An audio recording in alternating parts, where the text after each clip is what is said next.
नमस्कार मित्रों, गुरु कृपा क्लासेस की ऑनलाइन यूट्यूब क्लास में आपका बहुत बहुत हार्दिक स्वागत है।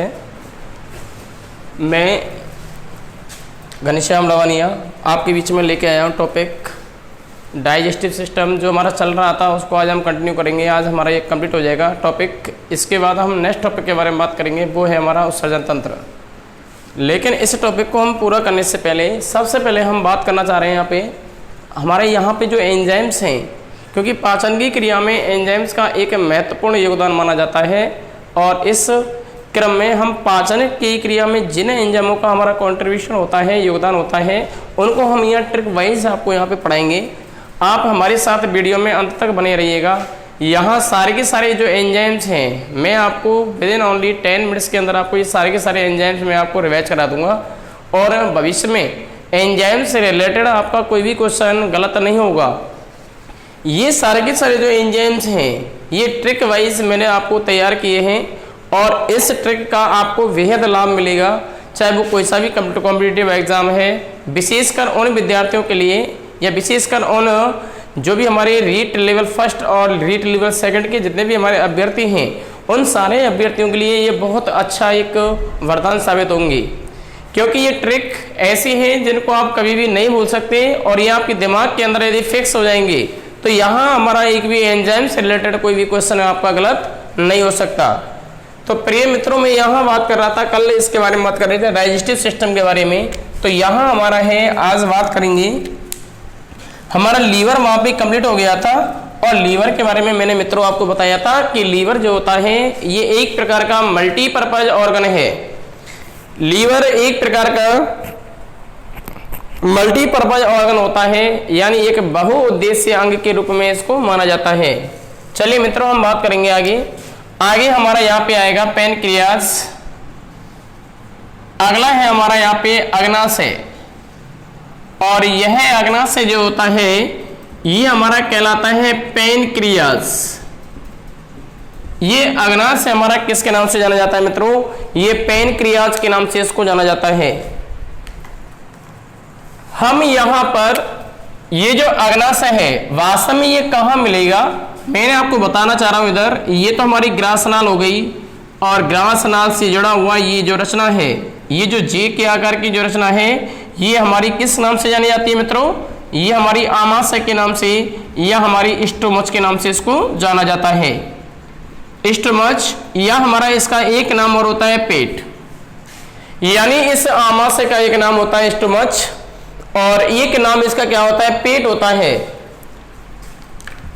इस आमाशय के जस्ट नीचे की तरफ जो ये छोटी आंत वाला पार्ट है, ये वाला जो पार्ट है ये हमारा कहलाएगा ग्रहणी।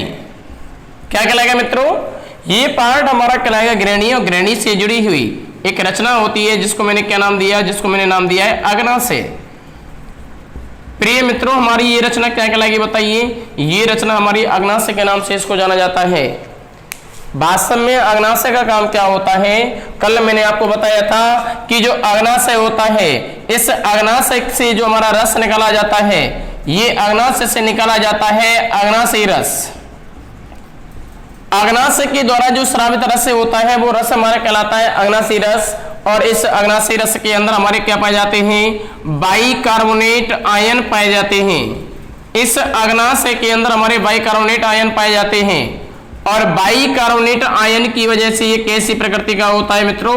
ये बाइकार्बोनेट आयन की वजह से, यानी मेरा कहने का मतलब ये हुआ कि ये बाइकार्बोनेट जो आयन होते हैं ये ग्रहणी वाले हिस्से में भोजन के अंदर मिक्स हो जाते हैं और भोजन को कैसा माध्यम प्रदान करते हैं मित्रों? क्षारीय माध्यम प्रदान करने का काम करते हैं। तो मैंने अभी आपको बताया कि अग्नाशय जो होता है इसके द्वारा एक अग्नाशयी रस निकाला जाता है और इस अग्नाशयी रस के अंदर बाइकार्बोनेट आयन पाए जाते हैं। ये बाइकार्बोनेट जो आयन होते हैं ये भोजन में जो ग्रहणी वाला पार्ट है, जो छोटी आंत का पहला भाग है, इस छोटी आंत के पहले भाग के अंदर मिक्स हो जाते हैं और भोजन को अम्लीय से कैसा बना देते हैं? क्षारीय माध्यम प्रदान करने का काम करते हैं। तो याद रखना, ये हमारा क्या हो गया? अग्नाशय रस हो गया। बाकी का हमारा जो अग्नाशय ग्रंथि है, आपको ये मालूम होनी चाहिए कि अग्नाशय जो ग्रंथि है ये हमारी शरीर की कैसी ग्रंथि कहलाती है मित्रों? ये हमारे शरीर की मिश्रित ग्रंथि के रूप में इसको जाना जाता है। अग्नाशयी ग्रंथि को हमारी शरीर की मिश्रित ग्रंथि के नाम से जाना जाता है। अब जरा ध्यान दीजिएगा इधर, मैं यहाँ पर अग्नाशय से रिलेटेड जितने भी आपके क्वेश्चन बनते हैं वो सारे के सारे क्वेश्चन मैं आपको यहाँ पे एक बॉक्स के अंदर यहाँ पे शो करूंगा। इधर ध्यान दीजिएगा, ये यहाँ पे मैंने ये बॉक्स बना दिया और इस बॉक्स के अंदर जितने भी हमारे अग्नाशय से रिलेटेड जितने भी हमारे क्वेश्चन यहाँ से बनते हैं उन सबको हम क्रम वाइज पढ़ेंगे। देखें जरा इधर, अग्नाशय, अग्नाशय एक कैसी ग्रंथि होती है? अग्नाशय एक मिश्रित ग्रंथि होती है। अग्नाशय एक मिश्रित ग्रंथि होती है। और मित्रों हम आगे बात करें इधर, अग्नाशय जो होता है, इस अग्नाशय से कौन सा रस निकाला जाता है मित्रों? अग्नाशय से अग्नाशयी रस स्रावित होता है, स्रावित होता है,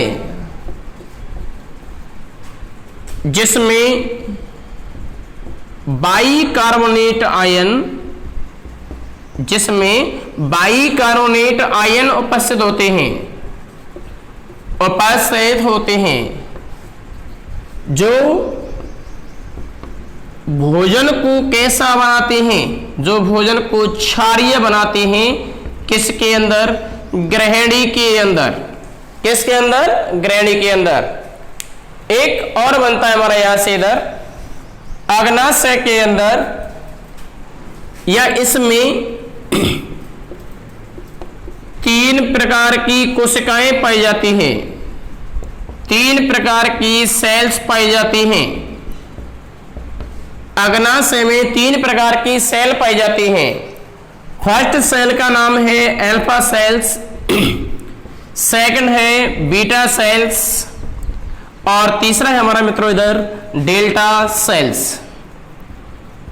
डेल्टा सेल्स, ये जो हमारी अल्फा सेल्स होती है, याद रखें अल्फा जो कोशिका होती है, इस अल्फा कोशिका के द्वारा एक हार्मोन निकाला जाता है मित्रों, और यह हार्मोन हमारा कहलाता है, ये हार्मोन हमारा अल्फा कोशिका के द्वारा जो हार्मोन निकाला जाता है, ये हार्मोन हमारा कहलाएगा ग्लूकेगॉन हार्मोन।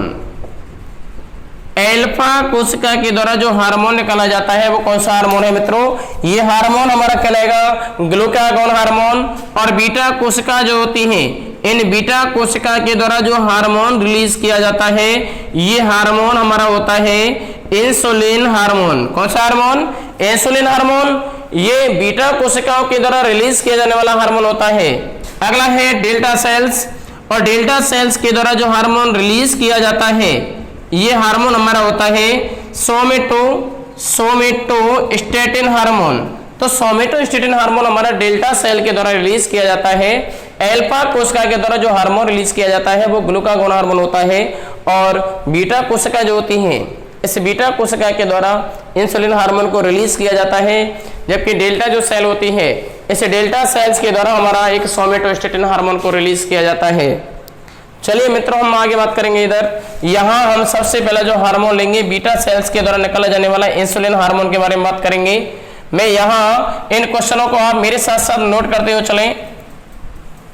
आगे मैं यहाँ बात कर रहा हूँ, इधर हम बात कर रहे थे इधर अल्फा सेल्स के बारे में, लेकिन सबसे पहले हमें पढ़ना है बीटा कोशिका के बारे में। बीटा सेल्स, जरा ध्यान दीजिएगा, ये जो हमारा अग्नाशय होता है, उस अग्नाशय के अंदर हमारी दूसरे प्रकार की जो कोशिकाएं पाई जाती हैं वे बीटा सेल होती हैं, और इन्हीं के द्वारा एक हार्मोन रिलीज किया जा रहा है। वो हार्मोन कौन सा है मित्रों? Insulin hormone. कौन सा हार्मोन? Insulin hormone. अब इंसुलिन हार्मोन का काम क्या होता है? इस इंसुलिन हार्मोन का कार्य क्या है? यदि मित्रों हमारी बॉडी के अंदर ज्यादा मात्रा में क्या बन गया? ग्लूकोज बन गया, तो उस आवश्यकता से अधिक ग्लूकोज की जो मात्रा होती है, उस आवश्यकता से अधिक ग्लूकोज की मात्रा को ये ग्लाइकोजन में क्या कर देता है? कन्वर्ट कर देता है। ध्यान दीजिएगा इधर, माना कि हमारे शरीर को रिक्वायरमेंट है 200 ग्राम किसकी है बताइए? ग्लूकोज की रिक्वायरमेंट है। लेकिन हमारी बॉडी के अंदर यदि कितना ग्राम बन गया, और हमारी बॉडी के अंदर बन जाता है, माना कि हमारी बॉडी को 100 ग्राम ग्लूकोज की रिक्वायरमेंट है और हमारी बॉडी के अंदर कितना बन गया? 200 ग्राम बन गया। तो बाकी का जो 100 ग्राम एक्स्ट्रा में बना है, क्या उसको बॉडी क्या करेगी, उसको बाहर थोड़ी ना फेंकेगी। ये 100 ग्राम क्या होगा, हमारा जो इंसुलिन हार्मोन होता है, ये इंसुलिन हार्मोन क्या करेगा, ये जो आवश्यकता से ज्यादा जो 100 ग्राम जो हमारा ग्लूकोज बना है बॉडी के अंदर, इसे कन्वर्ट कर देता है ग्लाइकोजन के अंदर। यानी जो आवश्यकता से ज्यादा जो हमारा ग्लूकोज की क्वांटिटी बनी है बॉडी के अंदर, हमारी बॉडी को चाहिए 100 लेकिन बन गया 200, बाकी का जो हमारा बचा हुआ 100 है, उस बचे हुए 100 ग्राम को हमारी बॉडी में ये इंसुलिन हार्मोन क्या करेगा, ये ग्लाइकोजन में क्या कर देगा, कन्वर्ट कर देगा। तो यह ध्यान दें, इधर इंसुलिन हार्मोन का काम क्या है, आवश्यकता से अधिक, आवश्यकता से अधिक, आवश्यकता से अधिक ग्लूकोज की मात्रा को, ग्लूकोज की मात्रा को बताइए कै में कन्वर्ट करेगा, ग्लाइकोजन में बदल देता है, ग्लाइकोजन में बदल देता है, ग्लाइकोजन में बदल देता है। अच्छा, एक काम और क्या है हमारा, बताइए एक काम और क्या है, सेकंड नंबर का जो काम है हमारा वो कौन सा है बताइए। इस इंसुलिन हार्मोन के हमारे 2 काम होते हैं। पहला काम, आवश्यकता से ज्यादा यदि ग्लूकोज की मात्रा है उसको ग्लाइकोजन में कन्वर्ट करने का जो काम कर रहा है वो कौन कर रहा है, वो हमारा कर रहा है। आवश्यकता से ज्यादा ग्लूकोज की मात्रा को ग्लाइकोजन में चेंज करने का काम कौन कर रहा है, इंसुलिन। एक काम और है, हमारी बॉडी के अंदर जो ब्लड होता है उस ब्लड के अंदर ग्लूकोज की मात्रा को नियंत्रित करने का जो काम करेगा वो कौन करेगा, इंसुलिन हार्मोन। तो याद रखिएगा, इधर शरीर में, रक्त में, शरीर में, रक्त में बताइए किसकी मात्रा को नियंत्रित करता है, ग्लूकोज की मात्रा को नियंत्रित करता है। ग्लूकोज की मात्रा को क्या करता है मित्रों, ग्लूकोज की मात्रा को नियंत्रित करने का काम करता है, ग्लूकोज की मात्रा को नियंत्रित करता है। ग्लूकोज की मात्रा को क्या करता है मित्रों, ये ग्लूकोज की मात्रा को नियंत्रित करने का काम करता है। तो ये हमारे कितने काम हो गए बताइए, ये हमारे 2 काम हो गए यहाँ पे। इधर ये सारे के सारे काम हमारे किसके हैं, ये सारे के सारे काम हमारे इंसुलिन हार्मोन के होते हैं। चलें आगे की तरफ, ये तो हमारा इंसुलिन का काम हो गया। अब एक बात ध्यान दीजिएगा, इधर यदि इंसुलिन की बॉडी के अंदर क्या हो जाती है, कमी, यदि इंसुलिन हार्मोन की क्या हो जाती है, कमी, तो इंसुलिन की कमी से क्या होगा, ये दोनों के दोनों काम क्या हो जाएंगे, बंद हो जाते हैं और हमारे ब्लड के अंदर ग्लूकोज की मात्रा क्या हो जाती है, बढ़ना प्रारंभ हो जाती है। ये रोग हमारा किसके नाम से जाना जाता है, ये डायबिटीज, या इस रोग को हमारा काय के नाम से जाना जाता है मित्रों, मधुमेह रोग। ये डायबिटीज या मधुमेह रोग के नाम से इसको जाना जाता है। मैंने क्या बताया अभी कि यदि हमारी बॉडी के अंदर इंसुलिन की मात्रा में क्या आ जाती है, कमी हो जाती है, तो याद रखिएगा जब इंसुलिन की मात्रा में कमी आना प्रारंभ हो जाएगी तो ये आवश्यकता से ज्यादा जो ग्लूकोज की क्वांटिटी हमारी बॉडी के अंदर फॉर्मेशन हुआ है इसका, ये ग्लाइकोजन में बदलना क्या हो जाएगा, बंद हो जाएगा। इसका पहला काम बंद हो गया। सेकंड काम क्या बताया मैंने, हमारे ब्लड के अंदर ग्लूकोज की मात्रा को जो ये कंट्रोल कर रहा है इंसुलिन, जब इंसुलिन बनेगा ही नहीं, जब इंसुलिन बनेगा नहीं तो बताइए अब ये ब्लड के अंदर ग्लूकोज की मात्रा कंट्रोल हो पाएगी क्या, बिल्कुल नहीं होगी, क्योंकि हमारी बॉडी के अंदर जो ब्लड होता है उस ब्लड की अंदर ग्लूकोज की क्वांटिटी को कंट्रोल करता है। कौन करता है बताइए, ये हमारा इंसुलिन हार्मोन। जब इंसुलिन है ही नहीं है तो हमारी बॉडी में जो ब्लड बह रहा है उस ब्लड के अंदर ग्लूकोज की मात्रा नियंत्रित नहीं रह पाएगी और ग्लूकोज बढ़ना स्टार्ट हो जाएगा बॉडी के अंदर ब्लड में, और ये मूत्र के द्वारा कहाँ चला जाएगा, छन करके बाहर चला जाएगा। ये कंडीशन डायबिटीज या मधुमेह के नाम से इसको जाना जाता है। अच्छा, डायबिटीज का एक ट्रीटमेंट है, केवल हम क्या करते हैं, रोगी व्यक्ति को इंसुलिन के क्या दिए जाते हैं, इंजेक्शन दिए जाते हैं, तो इसे बोला जाता है इंसुलिन चिकित्सा पद्धति। तो याद रखिएगा डायबिटीज या मधुमेह के जो जितने भी पेशेंट होते हैं उनके लिए हमारा क्या दिया जाता है, इंसुलिन चिकित्सा दी जाती है, इंसुलिन के इंजेक्शन लगाए जाते हैं इंसुलिन की कमी को पूरा करने के लिए। आगे चलिए मित्रों, इधर अब यहाँ पर हमारी अल्फा सेल के बारे में बात करेंगे अपन। अल्फा सेल जो हमारी अग्नाशय के अंदर पाई जाती है उसका क्या काम होता है। अल्फा सेल का क्या काम होता है? ये अल्फा सेल्स मैंने बताया था अभी मित्रों कि हमारा जो अग्नाशय होता है उसमें 3 सेल पाई जाती है, अल्फा, बीटा एंड डेल्टा। तो इसमें से मैंने बीटा सेल्स के बारे में अभी आपको बताया। अब हम बात कर रहे हैं अल्फा सेल्स के बारे में। यहाँ अल्फा सेल के द्वारा कौन सा हार्मोन निकाला जाता है? Glucagon hormone. कौन सा हार्मोन? यहाँ अल्फा कोशिका के द्वारा जो हार्मोन रिलीज किया जाता है वो अल्फा सेल के द्वारा कौन सा हार्मोन रिलीज किया जा रहा है बताइए? ये हमारा कहलाएगा, क्या कहलाएगा? ग्लूकेगॉन हार्मोन के नाम से इसको जाना जाता है। और ये क्या काम करेगा? ये कन्वर्ट करता है ग्लाइकोजन को, ये ग्लाइकोजन को दोबारा से कन्वर्ट कर देता है बॉडी के अंदर, कहीं में बताइए? ग्लूकोज में। तो यहां से एक क्वेश्चन बनता है हमारा इधर कि ग्लाइकोजन को ग्लूकोज में बदलने वाला जो यौगिक है, जो हमारा वो है सेल्स के द्वारा जो हार्मोन रिलीज किया जा रहा है वो कौन सा हार्मोन है बताइए? वो हार्मोन है ग्लूकागोन हार्मोन। तो याद रखिएगा, ग्लाइकोजन जो होता है इसको ग्लूकोज में कन्वर्ट करने वाला जो हार्मोन है वो ग्लूकागोन हार्मोन होता है, जो अल्फा सेल के द्वारा रिलीज किया जाने वाला होता है। चलिए इधर मित्रों, यहां एक क्वेश्चन और बनता है कि जो ग्लाइकोजन होता है ये कहां इकट्ठा पाया जाता है? तो मानव में या मनुष्य में संचित भोजन, मनुष्य में संचित भोजन कहां पाया जाता है, या स्टोर जो ये भोजन को स्टोर किया जा रहा है वो कहां स्टोर किया जा रहा है? तो संचित भोजन पाया जाता है लीवर या यकृत के अंदर होता है। ये यकृत के अंदर कौन सी अवस्था में होता है? ग्लाइकोजन की फॉर्म में होता है। लेकिन हमारी बॉडी को जब हम व्रत रहते हैं तो व्रत या उपवास की कंडीशन में क्या होता है? हम भोजन नहीं करते और हमारी बॉडी के लिए अत्यधिक मात्रा में एनर्जी की रिक्वायरमेंट होती है। उस कंडीशन में क्या होगा? उस कंडीशन में ये जो हमारा ग्लूकोज जो ग्लाइकोजन में इकट्ठा हुआ है यकृत के अंदर, इसको दोबारा से ग्लूकोज में कन्वर्ट कर देगा कौन सा हार्मोन? ये ग्लूकागोन हार्मोन। और हमारी बॉडी के लिए एनर्जी दोबारा से क्या होगी? प्राप्त होती रहेगी। अब चलें आगे की तरफ। ये हमारा अल्फा सेल्स हो गया। एक डेल्टा सेल होती है मित्रों, और डेल्टा सेल्स का काम क्या होता है? ये अल्फा और बीटा कोशिका के द्वारा निकाले गए हार्मोनों की मात्रा को नियंत्रित करती है। अगला है हमारा, मैंने बताया आपको अभी, अगला हमारा कौन सा है? मैंने बताया अभी जस्ट आपको कि जो अल्फा सेल होते हैं, जो हमारे डेल्टा सेल होती है, ये कौन सा हार्मोन रिलीज करेगी? तो ये हार्मोन निकालेगी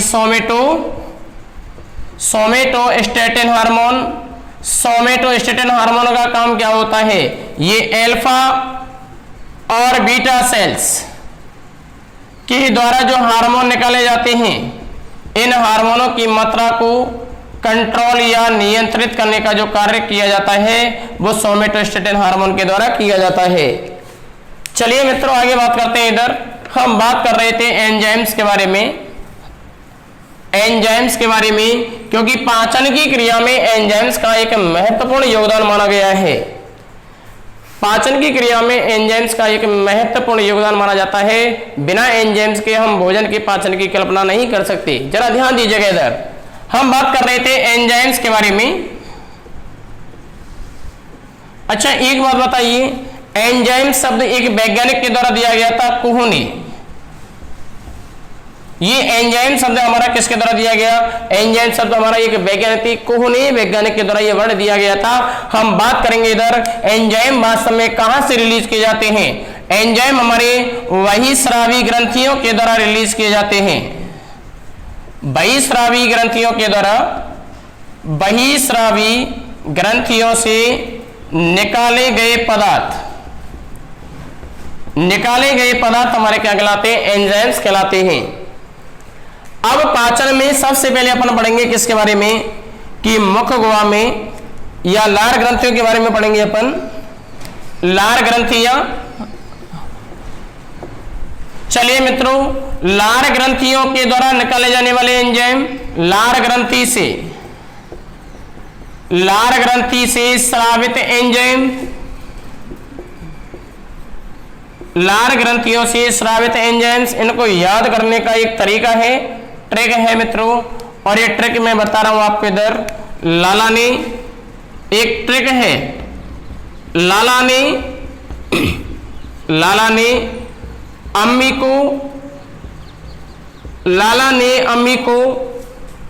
टाई लगाई, लाला ने अम्मी को टाई लगाई। ये हमारा एक क्या है, ट्रिक है मित्रों। इस ट्रिक के द्वारा जितने भी हमारे एंजाइम्स हैं, किसके द्वारा, इस लार ग्रंथि के द्वारा जितने भी हमारे एंजाइम रिलीज किए जाते हैं, उन सारे के सारे एंजाइम को याद करने का एक बहुत ज्यादा अच्छा एक तरीका है। और इसमें आप बात करेंगे, इधर ला से हमारा क्या हो गया, ला से हमारा हो गया लाला ग्रंथि। ला से क्या हो गया मित्रों, ला से हो गया लाला ग्रंथि, और लाला ग्रंथि का मतलब होता है लार ग्रंथि। इसका मतलब क्या हो गया, लाला का मतलब क्या हो गया, लाला ग्रंथि, और लाला ग्रंथि से मतलब क्या हो गया, लाल ग्रंथि, लार के अंदर यानी लार ग्रंथियां। अच्छा, आगे बात करते हैं। इधर यहां हमारा क्या बताइए, अम्मी। मैंने अम्मी को इस प्रकार से यहाँ पे शो किया इधर, और अम्मी को हमने बांध दिया लेज से, तो नाम हो गया इसका एमाइलेस। नाम क्या हो गया, एमाइलेस। मैंने अभी क्या बताया, अम्मी, और अम्मी को किसके द्वारा बांधा गया, लेज के द्वारा बांध दिया गया, तो नाम क्या हो गया, एमाइलेस हो गया। क्या हो गया, एमाइलेस। इधर आ जाइए, इधर टाई आ गया। टाई का मतलब होता है टाइलिन। टाई का मतलब क्या हो गया मित्रों, टाइलिन। और टाइलिन और एमाइलेस हमारा एक ही बात होती है, तो याद रखिएगा। इधर लार ग्रंथियों के द्वारा हमारे जो एंजाइम रिलीज किए जाते हैं, लार ग्रंथियों के द्वारा हमारे एंजाइम रिलीज किया जा रहा है एमाइलेस, और इसी एमाइलेस को हमने क्या नाम दिया, टाइलिन।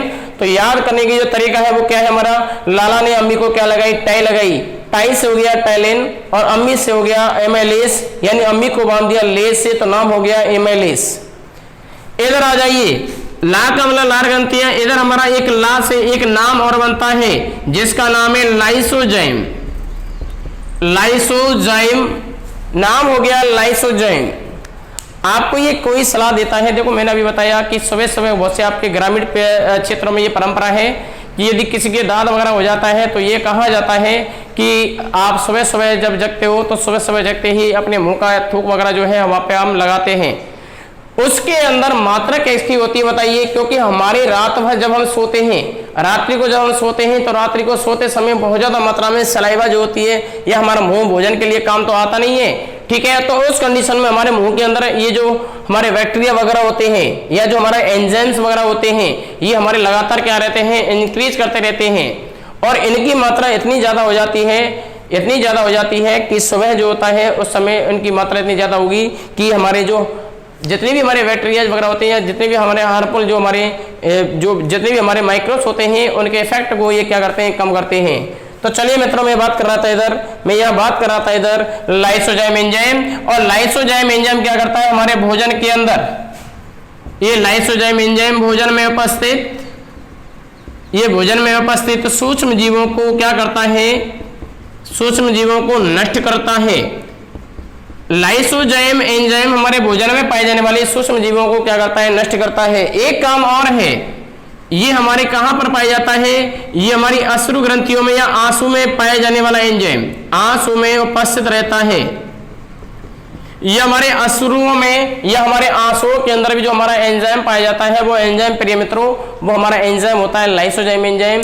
और याद रखिएगा, हमारी लार के अंदर भी जो एंजाइम पाया जाता है, जो भोजन के अंदर जितने भी हमारे बैक्टीरियाज होते हैं उनको नष्ट करने का काम करता है, ये एंजाइम हमारा है प्रिय मित्रों, ये लाइसोजाइम एंजाइम है।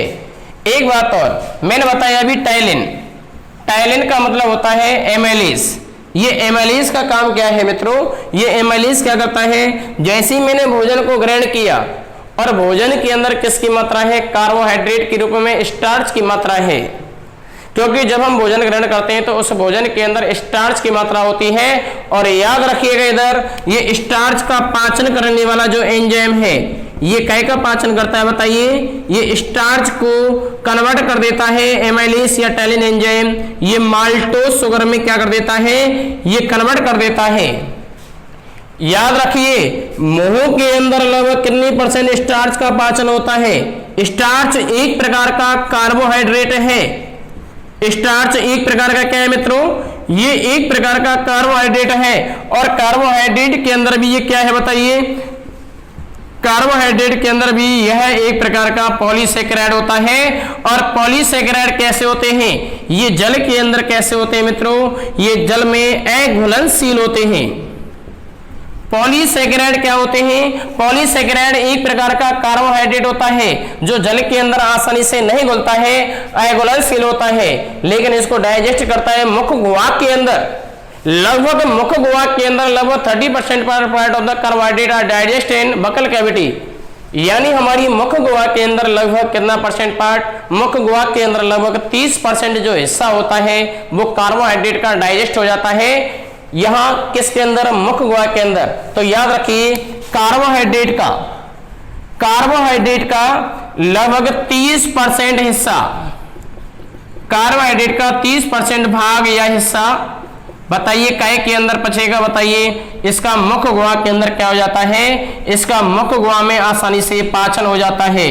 तो याद रखें कार्बोहाइड्रेट का कितना परसेंट भाग का पाचन होता है? बताइए कार्बोहाइड्रेट का लगभग 30% part of the carbohydrate are digest in vocal cavity, यानी 30% जो हिस्सा होता है वो डाइजेस्ट हो जाता है किसके अंदर? बताइए वो हमारी बकल कैविटी या मुख गुहा के अंदर उसका पाचन हो जाता है। तो क्वेश्चन कैसे बनेगा? स्टार्च का पाचन करने वाला एंजाइम कौन सा है? तो स्टार्च का पाचन करने वाला एंजाइम कौन सा हमारा मित्रों? बताइए एमाइलेज या टैलिन एंजाइम। और कितनी परसेंट स्टार्च का या कितनी परसेंट कार्बोहाइड्रेट का पाचन हमारी मुख गुहा के अंदर होता है? तो याद रखें लगभग 30% भाग का पाचन हमारी मुख गुहा के अंदर होता है। अब आगे चलिए मित्रों, इधर ये सारी चीजें हमारी मुख गुहा के अंदर हो रही हैं, तो यहां हमारी लार ग्रंथियों के द्वारा कितने एंजाइम रिलीज किए जा रहे हैं? बताइए लार ग्रंथियों के द्वारा 2 प्रकार के एंजाइम रिलीज किए जाते हैं। लाइसोजाइम जो हमारे आंसू के अंदर पाया जाता है, हमारे भोजन के अंदर पाया जाता है, जो सूक्ष्म जीवों को नष्ट करने का काम कर रहा है। और इधर मैंने बताया अम्मी को बांधा गया लेज से, नाम हो गया एमाइलेज। टाइलिन और एमाइलेज एक ही बात होती है, और ये दोनों के दोनों एंजाइम किसको डाइजेस्ट करते हैं? स्टार्च को, और ये कन्वर्ट करते हैं स्टार्च को माल्टोज के अंदर। चलिए मित्रों आगे बात करेंगे। इधर हमारे ये एंजाइम्स हमने स्टार्ट किया हुआ है। इधर ये हमारा क्या हो गया? ये लार ग्रंथियों के द्वारा निकाले गए एंजाइम्स को याद करने का तरीका हो गया। अब हम बात करेंगे नेक्स्ट के हमारी आमाशय। नेक्स्ट क्या हमारी बताइए? आमाशय। अगला है हमारा इधर आमाशय। और अब आमाशय के द्वारा आमाशय से स्रावित एंजाइम, आमाशय के द्वारा निकाले जाने वाले या स्रावित एंजाइम व कार्य, जरा ध्यान दीजिएगा। इधर आमाशय मैं यहां ट्रिक आपको यहां पे लिख रहा हूं। इधर अम्मा पेप्सी पी के क्या हो गई मित्रों? रन हो गई। अम्मा पेप्सी पी करके क्या हो गई? अम्मा पेप्सी पी करके रन हो गई। ये याद करने का एक तरीका है, आपके एंजाइम को याद करने का जो तरीका है, ट्रिक हमारा क्या है बताइए? आमाशय से निकलने वाले एंजाइम को याद करने का तरीका है अम्मा पेप्सी पी के क्या हो गई? रन हो गई या भग गई। यहां पर अम्मा से हमारा एक एंजाइम बनता है, अम्मा से हमारा कोई भी एंजाइम नहीं बनेगा। यहाँ पे अम्मा से मतलब है आमाशय, ये आपको प्रॉपर्ली याद रखना है। अम्मा से मतलब क्या हो गया? अम्मा से पेप्सी से हमारा हो गया पेप्सिन। पेप्सी से मित्रों हमारा क्या हो गया? पेप्सी से हमारा हो गया पेप्सिन। और रन से मतलब क्या हो गया? रेनिन। रन से मतलब हमारा क्या हो गया? रन का मतलब हमारा मित्रों हो गया रेनिन। और यहां पर पेप्सी से मतलब हो गया पेप्सिन। आप याद रखिएगा जहां पर पी वर्ड आ जाए या पा शब्द आ जाए, इसका मतलब यह होता है कि वह प्रोटीन का पाचन करने वाला एंजाइम है। यदि आपके ऑप्शन में यदि कोई ऐसा यदि आ रहा है कि पेप्सिन आ गया या कैमोट्रिप्सिन आ गया, तो इसका मतलब आपको समझ जाना है कि जहां पी आ रहा है या पा आ रहा है, इसका मतलब यह हुआ कि वो है किसका पाचन करेगा? वो हमारा अधिकतर किसका पाचन करेगा? प्रोटीन का पाचन करेगा। जरा देखिए इधर ये हमारा पी से क्या हो गया? पेप्सिन। और याद रखिए इधर ये काय का पाचन करेगा प्रिय मित्रों? तो ये प्रोटीन का पाचन करने वाला एंजाइम है। ये प्रोटीन को काय में तोड़ देता है? ये प्रोटीन को हमारा कन्वर्ट कर देता है किसके अंदर? पेप्टाइड के अंदर। आपको सीधा सीधा याद रखना है कि प्रोटीन को पचाने वाला जो एंजाइम है वो कौन सा है? पेप्सिन। ये प्रोटीन को डाइजेस्ट करने वाला है। और छोटे बच्चों के अंदर, छोटे बच्चों में दूध को पाचित करने वाला या दूध को पचाने वाला एंजाइम छोटे बच्चों के अंदर दूध को पचाने वाला एंजाइम कौन सा है मित्रों? रेनिन एंजाइम है। रेनिन एंजाइम ये हमारा क्या करता है? छोटे बच्चों के अंदर दूध को डाइजेस्ट करता है, लेकिन ये रेनिन एंजाइम एडल्ट या वयस्क के अंदर नहीं पाया जाता, ये केवल छोटे बच्चों के अंदर पाया जाता है। हमारे अंदर ये एंजाइम नहीं पाया जाता, हमारे अंदर लैक्टिक एसिड मौजूद रहता है। चलिए मित्रों, इधर ये हमारा आमाशय से निकलने वाले एंजाइम्स को याद करने का तरीका हो गया। मैंने बताया अभी, अम्मा पेप्सी पी के क्या हो गई? रन हो गई। अम्मा से मतलब हो गया आमाशय, पेप्सी से मतलब हो गया पेप्सिन, और जहां पी शब्द आ जाए या पा शब्द आ जाए तो इसका मतलब होता है प्रोटीन को डाइजेस्ट करने वाला एंजाइम है। ये प्रोटीन को पेप्टाइड में कन्वर्ट करने वाला क्या हो गया? एंजाइम हो गया। अगला है हमारा इधर, ये हमारा क्या है? रेनिन एंजाइम है। ये दूध के अंदर जो हमारी प्रोटीन पाई जाती है, कौन सी प्रोटीन? दूध के अंदर पाई जाती है मित्रों कैसीन प्रोटीन।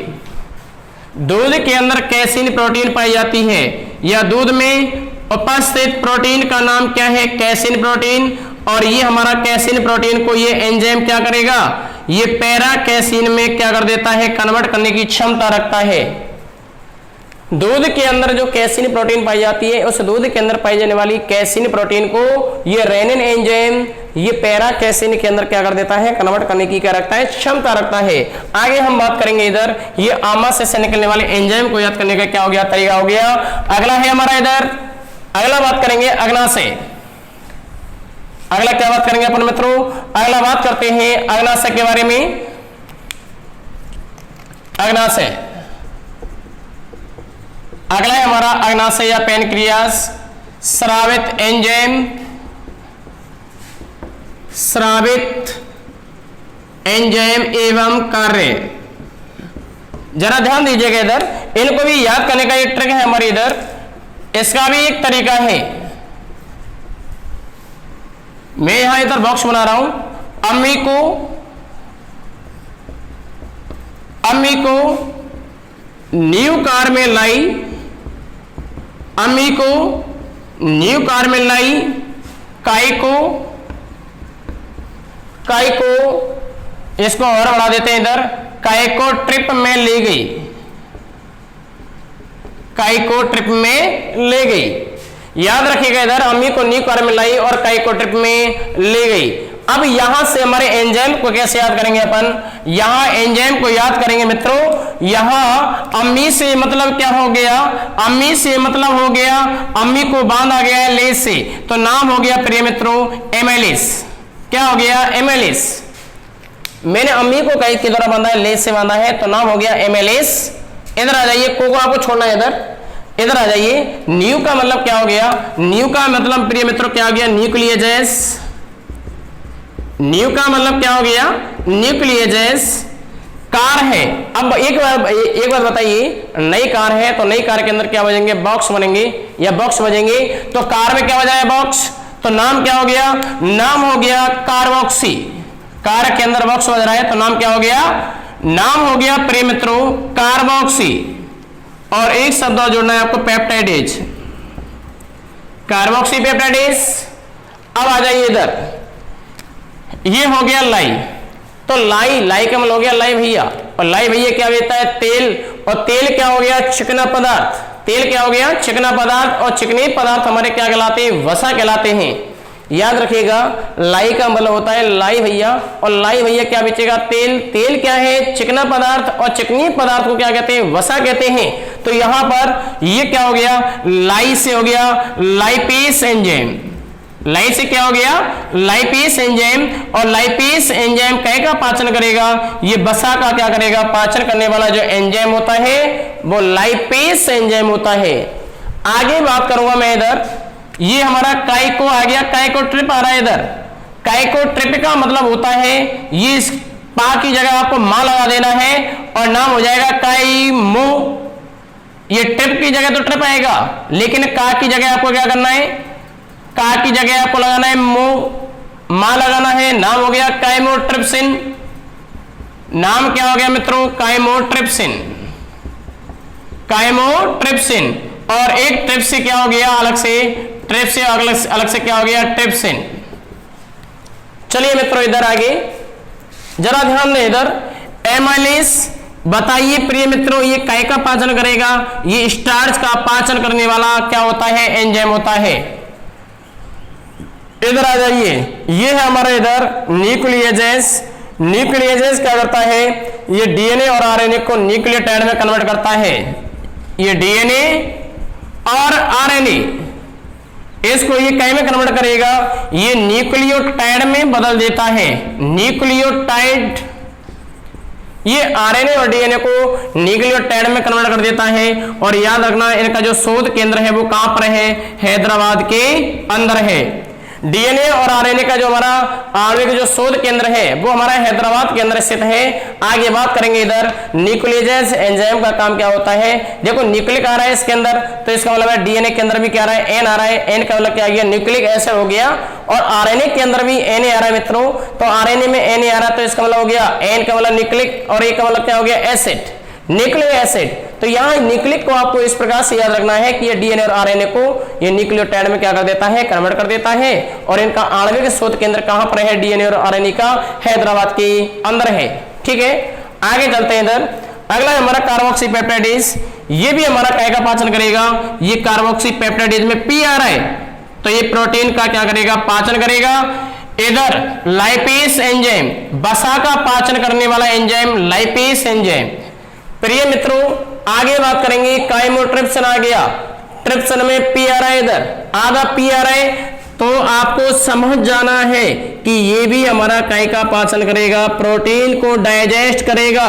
और इधर भी आ गया ट्रिप्सिन, इसमें भी हमारा ट्रिप का मतलब पी आ रहा है, पी साउंड आ रहा है इधर, तो इसका मीन्स ये हुआ ये भी हमारा काय का पाचन करेगा, प्रोटीन का पाचन करेगा। तो याद रखें, प्रोटीन को पचाने वाले हमारे एंजाइम कितने हो गए? प्रोटीन का पाचन करने वाले एंजाइम, पाचन करने वाले एंजाइम्स, प्रोटीन का पाचन करने वाले एंजाइम्स हमारे पास कितने हैं? 3। पहला पेप्सी पिए, पेप्सी, पेप्सी से क्या हो गया? पेप्सिन, पेप्सी से क्या हो गया मित्रों? पेप्सिन। सेकेंड इज, मैंने बताया आधा पा रहा है इसके अंदर प्रोटीन, ये ट्रिप में पी आ रहा है, ट्रिप्सिन और एक काइमोट्रिप्सिन, एक ट्रिप्सिन और एक हमारा क्या हो गया? Chymotrypsin, chymotrypsin. प्रिय मित्रों, ये तीनों के तीनों हमारे ऐसे एंजाइम होते हैं जो हमारे प्रोटीन का क्या करते हैं? पाचन करते हैं। और एक मैंने बताया वसा का जो पाचन करने वाला एंजाइम होता है। लाई भैया तेल बेच रहा है, तेल क्या है? चिकना पदार्थ है, और चिकनी पदार्थों को हमने क्या नाम दिया? वसा नाम दिया।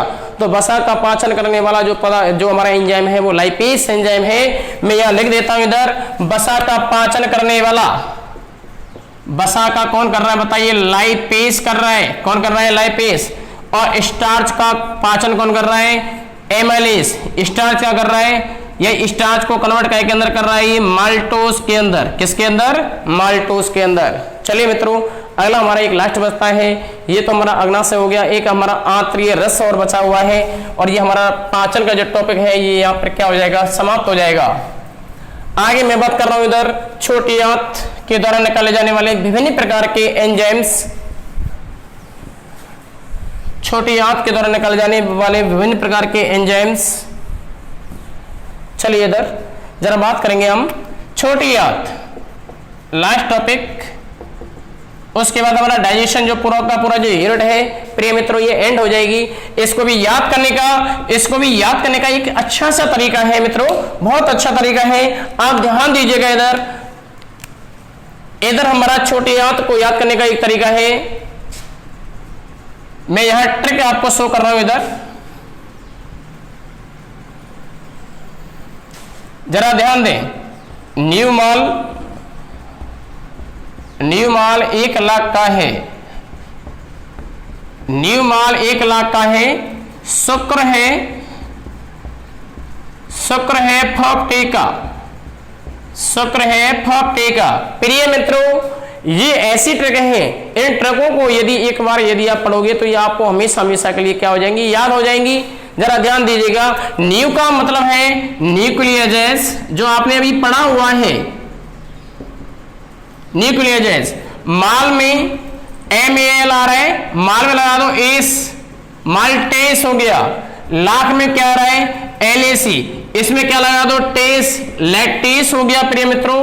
और इधर आ रहा है शुक्र, तो शुक्र में SUCR आ रहा है, इसके अंदर भी क्या लगा दो एस लगा दो, जिसके पीछे एस लग जाता है वो एंजाइम हो जाता है प्रिय मित्रों, और जिसके पीछे ओस लग जाता है वो हमारी एक प्रकार की क्या हो जाती है शुगर हो जाती है।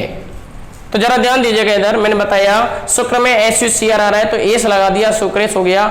LAC में लैक्टेज है हमारा, इधर लैक्टेज, लैक आ रहा है तेज लगा दो, लैक्टेज हो गया। माल में माल्टेस हो गया। ये सारे के सारे इधर हमारा बचा हुआ है फॉस्फे, फॉस्फे का मतलब होता है फॉस्फेटेज, फॉस्फेटेज। और एक हमारा और बचता है इसके अंदर डाइपेप्टाइडेज, डाइपेप्टाइडेज। तो ये सारा का सारा हमारा क्या हो गया एंजाइम्स हो गए। अब यहां पर प्रिय मित्रों हमारा पहला यदि मैं लेता हूं इधर माल्टेस एंजाइम, आपको याद रखना है एंजाइम जो होते हैं ये हमारे लिए जाते हैं किसके ऊपर लिए जाते हैं, एरो के ऊपर लिए जाते हैं माल्टेस, और ए हटाना है ओ लगाना है इधर, ये हो गया माल्टोस, ये क्या हो गया माल्टोस। तो याद रखिएगा माल्टेस एंजाइम इस माल्टोस को, माल्टेस एंजाइम इस माल्टोस को कन्वर्ट कर देता है कई के अंदर ग्लूकोज के अंदर। इस प्रकार से ही एक और है, एक लैक्टेज, सेकंड है हमारा लाख आ रहा है तो लाख में क्या लगा दिया टेस, लैक्टेस हो गया ये एंजाइम है, और यहां क्या लगा दिया ओस लगा दो इधर, एक की जगह क्या लगाना है ओस लगा दो इधर लैक्टोस। तो लैक्टोस लैक्टेस एंजाइम की हेल्प से ये कन्वर्ट हो जाता है किसके अंदर मित्रों ग्लूकोज के अंदर। इसी प्रकार से ये शुक्र आ रहा है हमारा इधर, तो मैंने क्या बताया इस एरो के निशान के ऊपर आपको क्या लेना है, एरो के निशान के ऊपर शुक्र में क्या लगाना है एस, ये एंजाइम हो गया तो याद रखें सुक्रेस, और इधर क्या लगाना है ए की जगह क्या लगा देना है ओ, ये हो गया सुक्रोस, ये हो गया सुक्रोस। और सुक्रेस एंजाइम की सहायता से ये कै में बदल गया, ये कन्वर्ट हो जाता है ग्लूकोज के अंदर। तो प्रिय मित्रों यहां हमारा ये पाचन संबंधी जो हमारा टॉपिक है ये कंप्लीट होता है।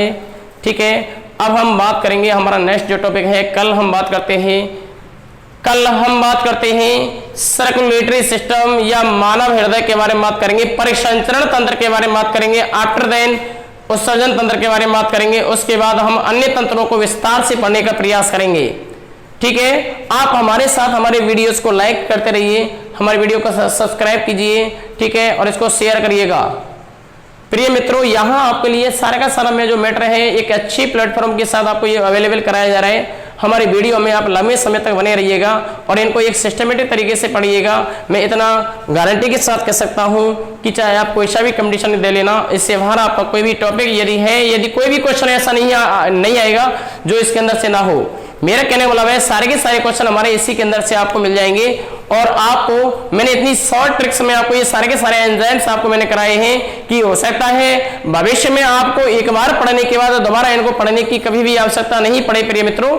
इसलिए ये सारी की सारी जो ट्रिक्स हैं ये हमारे द्वारा बनाई गई ट्रिक्स हैं, ये कहीं से इनको उठाया नहीं गया है, ये हमारे द्वारा अपने जो कोचिंग संस्थान है इसके द्वारा तैयार की गई आपके लिए ट्रिक हैं, ताकि हम आपके लिए एक अच्छे से अच्छा प्रेजेंटेशन दे सकें और आपके लिए ये सारा का सारा जो हमारा मटेरियल है ये सुविधाजनक तरीके से आपको ये रिप्रेजेंट किया जाए। तब तक के लिए मित्रों हम कल मिलते हैं इसी समय, तब तक के लिए हम आपसे विदा लेते हैं। जय हिंद, जय भारत, थैंक यू।